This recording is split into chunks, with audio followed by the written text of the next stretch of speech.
En la región de Palestina, una región muy asediada por las guerras y por una cantidad de potencias que querían tener esta ubicación estratégica, pues conocida como el ombligo del mundo, tenía conexión con África, con Asia y también con Europa. Todo lo que ocurriera allí era supremamente importante porque podría tener una trascendencia mundial. Y por eso es la historia que tenemos en estos momentos, una historia fantástica que nos lleva a entender algo que trasciende por toda la historia de la humanidad y que nosotros el día de hoy debemos conservarla. Allí en esa Palestina humilde, en esa Palestina aporreada, en esa Palestina culturalmente que se sostiene a través de la pesca, a través de la visita a los mares, a los lagos, a través de la agricultura, a través de gente que fue asediada, de gente que fue marginada, a través de esos poderosos que están allí sobre ellos, que quizá han ejercido un dominio y un poder, pero donde hay una cantidad de personas, de provincias que crecen día a día con sus culturas y sus tradiciones. Y algo que era muy común para ellos, como lo hemos mencionado, la pesca, la agricultura, que hacía parte de sus historias, era la tradición oral. Quizá no tenían los grandes medios de comunicación con los cuales contamos hoy en día, esas imponentes cadenas que nos llevan a tener la información de forma rápida y sencilla, pero ellos contaban con algo hermoso y era la tradición oral. Eran historias que iban de generación en generación, que eran contadas por sus padres, eran guardadas en sus corazones y donde en muchas ocasiones lo único que recibían para enterarse de lo que pasaba en los pueblos cercanos, en las diferentes regiones, era de un mensajero que portaba noticias. Y dentro de esta cultura, dentro de estos carpinteros, dentro de estas personas pujantes y también una gran cantidad de necesidades que crecían para esta época, de pobreza y de personas que vivían apartadas como forasteros y peregrinos, empezó a comunicarse y a escucharse la historia de un humilde carpintero.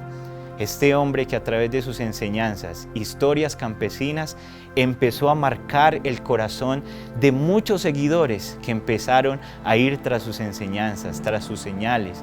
Y cada día el boom de escuchar de ese Jesús se hacía más natural, se hacía más real en la provincia de Palestina. Y quizá muchos querían conocer a ese Jesús, a ese Maestro, querían saber un poco más de sus enseñanzas. Pero debemos entender que así como crecía esta enseñanza, crecía su conocimiento y crecía la cantidad de personas que querían conocerle, también había una cantidad de opiniones que iban surgiendo a través de la historia que él empezaba a marcar. Pero esta es la historia que hoy debemos guardar y que va a trascender, porque aunque fue hace más de 2000 años, sigue teniendo impacto sobre nuestras vidas, sigue marcando nuestros corazones y tenemos la certeza que de la misma forma como pasó en esta época, Dios sigue hablando a nuestros corazones el día de hoy. Y había una pregunta común que todos se hacían: ¿quién es este Jesús? ¿Quién es esta persona? ¿Acaso es un profeta? ¿Es un maestro? ¿Quizá es un liberador? Y los diferentes grupos de la época empezaban a dar sus opiniones acerca de él. Nos encontrábamos con las élites religiosas que veían en Jesús y en su crecimiento un enemigo. ¿Quién es este que viene a quitarnos nuestros seguidores? Quizá con su moralismo, con sus normas, donde la religión se había vuelto lo más importante, pero la ley estaba lejos de lo que era el corazón o la esencia de lo que Dios verdaderamente quería hacer. Se habían convertido en personas importantes y que tenían o decían tener la voz de Dios, pero que sus acciones demostraban algo totalmente diferente. Para ellos, para esta élite religiosa, quizá Jesús era un enemigo, quizá Jesús era la competencia, quizá Jesús no era bien visto por sus enseñanzas y aún porque la forma como mostraba los principios del reino iban en contra de sus prácticas, apuntaba a sus corazones que estaban endurecidos. Pero también nos encontramos con otro grupo de personas que seguían a Jesús.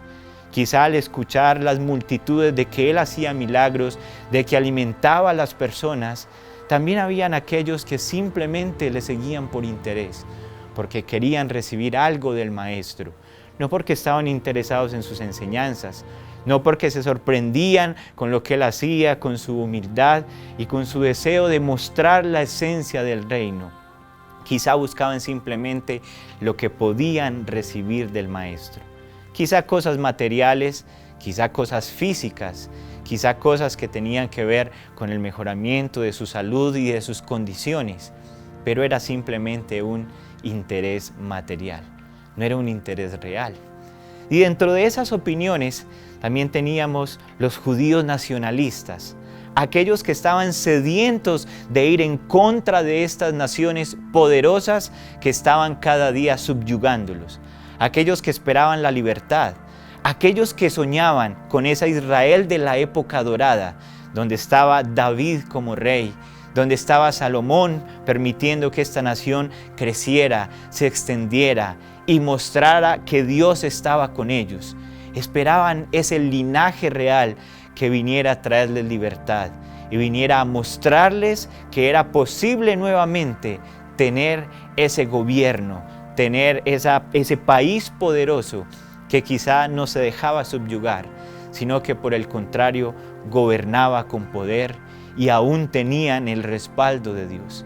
Y quizá muchos nacionalistas, como las disidencias que se empezaron a crear, como aquellos celotes que se alzaron en armas para ir en contra de los romanos, como aquellos celotes que no querían someterse al imperio, sino que simplemente confiaban en que a través de su fuerza podía llegar esa verdadera libertad.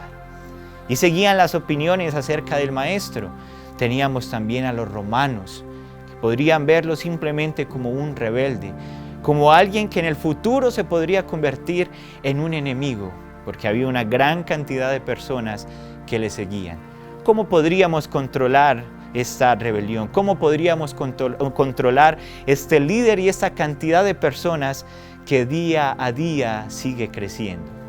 Y también nos encontramos un grupo que quizá por la sociedad de esta época, por los poderosos, por los políticos, por los religiosos y aún por la gente del común, habían sido apartados. Aquellos conocidos como los inmundos, aquellos conocidos como los pecadores, aquellos que habían perdido la oportunidad de compartir con sus familias, sino que habían sido alejados de todo, perdiendo la esperanza de compartir con sus amados, perdiendo la esperanza de recibir esa dignidad y de estar en esos espacios sociales donde podrían simplemente disfrutar de un abrazo y de la compañía de sus amigos y de esas personas importantes. Porque esos inmundos no tenían derecho a estar con todos, tenían que estar segregados entre ellos, entre los pecadores, entre los que nadie quería cerca, y allí, en ese lugar, en ellos crece la esperanza de un Jesús que trae liberación a los endemoniados, de un Jesús que trae sanidad, de un Jesús que les devuelve la dignidad, que se acerca a ellos, que les muestra compasión y misericordia. Y en esa cantidad de perspectivas que crecían acerca de este humilde carpintero, nos vamos a dar cuenta que su fama, el conocimiento de él y sus enseñanzas siguen marcando el día a día de los judíos, siguen marcando el día a día de estas personas que ya lo veían en la mira, lo colocaban allí quizá como un enemigo, como un cordero inocente, porque quizá Jesús no se iba a levantar en contra de estos poderes, sino que aún su propósito y su voluntad estaba en ser sacrificado. Y por eso aún permite que estos romanos lo comparen con otros rebeldes y permitan que el pueblo elija a quién quieren que deje libre, a Barrabás o quieren a Jesús. Y la gente, no entendiendo la esencia de este humilde predicador, preferían a aquel que se alzaba en armas, preferían al rebelde. Quizá estos religiosos, viendo como enemigo a Jesús, hacían todo lo posible por tener la victoria y por dejar a ese creciente líder a un lado para no interrumpir sus ansias de seguir adelante, de seguir en el poder y de mantener los lugares que habían tenido. Y bajo esas premisas llevan a este humilde hombre a tener una de las peores muertes en la antigüedad, una muerte de cruz.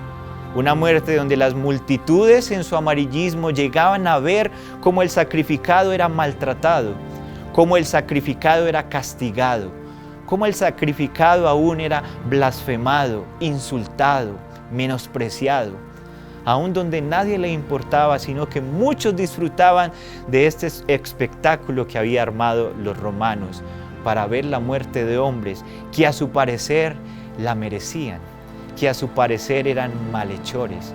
Muerte de cruz. ¿Quién quería una muerte de cruz? ¿Quién quería morir como un maldito? ¿Quién quería morir como aquel que por la justicia, que por causa de sus maldades, que por causa de todas las cosas que hizo en esta tierra, merecía estar en este lugar, golpeado y aún clavado, perdiendo cada una gota de sangre, cada una de sus gotas de sangre, dejándolas allí en esa cruz, en esa muerte cruel?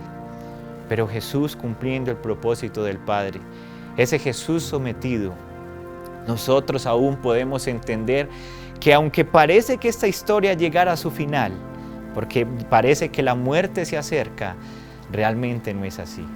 Nos vamos a encontrar con todo lo contrario, que a veces cuando la muerte, para nuestro parecer, cesa la historia y allí culmina absolutamente todo, en este caso es diferente, porque esa muerte de cruz, es lo que le da inicio a esta historia maravillosa.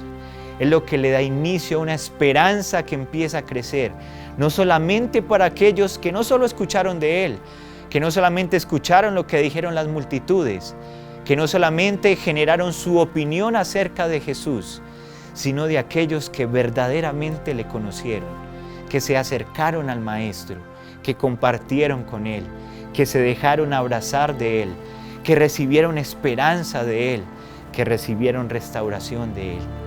Porque hubo un grupo que sí pudo conocerle verdaderamente y que aún en esa cruz reposaba la esperanza dada por los profetas al decir: y llegará el tiempo en que se cumplirá la palabra dicha por los profetas. Y quizá muchos no entendían que se encontraban ante el hecho más importante de toda la historia, el cumplimiento de la palabra de los profetas. Y no solo eso, sino el momento que partiría la historia de la humanidad en dos, antes de Cristo y después de Cristo. Por eso entonces, en esa muerte nosotros tenemos esperanza. En esa muerte nosotros verdaderamente debemos hacer todo lo posible por conocer a Jesús. Porque quizá para muchos en la actualidad Jesús sigue muerto. Así como pasaba en esta época, para muchos religiosos, quizá detrás de esas religiosidades, hoy en la actualidad, muchos aún no le han conocido. Quizá muchos hablan de Jesús simplemente como un personaje histórico. O quizá muchos buscan a Jesús como aquel que puede ayudarles con cosas materiales en esta tierra. Un Jesús apaga incendios, un Jesús bombero, que nos puede ayudar en nuestras necesidades. Quizá otros podrían ver a Jesús como aquel que quizá como líder hizo algo importante en la historia. Pero quizá no han entendido el verdadero Jesús, que transforma el corazón, que va a lo más profundo de nuestro ser, que cambia la perspectiva de nuestros pensamientos, que cambia la forma como vivimos, nuestra razón de existir, al conocer no lo que escuchamos de Él, sino al verdadero Jesús que ha muerto en la cruz. Ese que ha estado dispuesto a entregarse por amor, aquel que no hizo absolutamente nada, sino que se sometió, aún diciéndole al Padre: pasa de mí esta copa, pero que no se haga mi voluntad, sino la tuya. Ese Jesús que se entrega en una cruz, en una muerte cruel, para demostrar el amor que tiene por cada uno de nosotros. Y ese es el Jesús que nosotros queremos que todos ustedes puedan conocer. Ese Jesús que nos da esperanza, que nos da vida, que alumbra nuestro caminar, pero que aún transforma nuestra visión y nuestra relación con los demás. Ese Jesús que no nos invita a los poderes, sino a la humildad y al servicio. Ese Jesús que no solamente nos invita a conseguir algo material, sino a despojarnos para tener una entrega verdadera. Ese Jesús que a los marginados los mira con compasión y con amor. Ese Jesús que a los pecadores no los mira con esa justicia, no los mira quizá con ese deseo de hacerlos pagar, sino que en la justicia de Dios los llama para restituirlos, para restaurarlos y para decirles, no peques más. Ese es el Jesús que nosotros queremos compartir. Ese Jesús que marcó la historia y que fue tan importante que Dios acomodó absolutamente todas las cosas para que bajo un mismo idioma y en esa región de Palestina, esa humilde Palestina, se diera a conocer en todo el mundo, en todas las lenguas y en todas las regiones, por esos seguidores que fueron impactados al conocer ese verdadero Jesús y esa esencia de su mensaje, un mensaje que ha trascendido hasta nuestras vidas. Porque hoy seguimos hablando de ese Jesús y hoy seguimos hablando de ese hecho.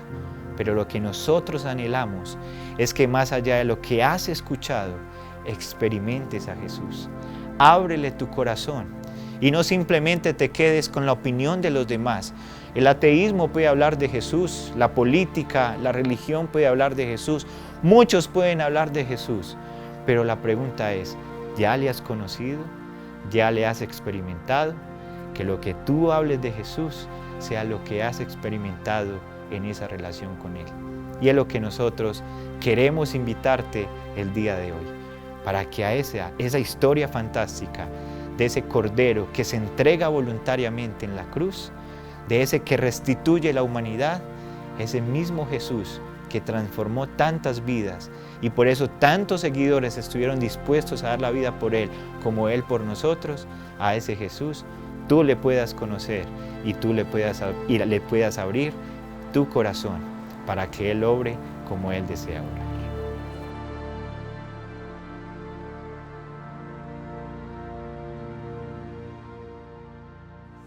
El temor. Yo creería que una de las cosas que quitaría de mi vida totalmente sería el temor. Porque muchas veces uno considera que lo que uno pueda compartir no tiene valor. Y sé que es mentira. O sea, sería de impacto para otras personas, de bendición para otras personas. Entonces, si tendría que quitar algo, sería eso. A mí me encantaría crucificar, me encantaría eliminar de mi vida, y es la falta de identidad que muchas veces nosotros tenemos. Todos nosotros luchamos con esto, luchamos con una identidad que el mundo nos ofrece, que el mundo ahorita está maquinando, que el mundo ahorita está creando con cada uno de nosotros, y la verdad me encantaría eliminarla, porque con esta falta de identidad nosotros regresaríamos a una identidad plena en Cristo y podríamos ser totalmente llenos, totalmente identificados con su vida, con su persona, con lo que Él es, para así nosotros labrar un camino como cristianos. Definitivamente, y lo repito, eliminaría de mi vida, lo crucificaría, la falta de identidad. Para todos nosotros, la muerte es algo negativo. La muerte es algo que nosotros no queremos enfrentar. Y en este caso, cuando hablamos de muerte de cruz, una muerte cruel, muchísimo menos. Pero la invitación que nos hace Jesús a través de esa muerte de cruz es entender que allí hay un reflejo de esperanza, de restitución. En una cruz donde mueren nuestras tristezas, nuestros pecados, nuestra lejanía de Dios, todas aquellas cosas que nos alejaron del Padre, pero que ahora por la muerte de Jesús podemos encontrar.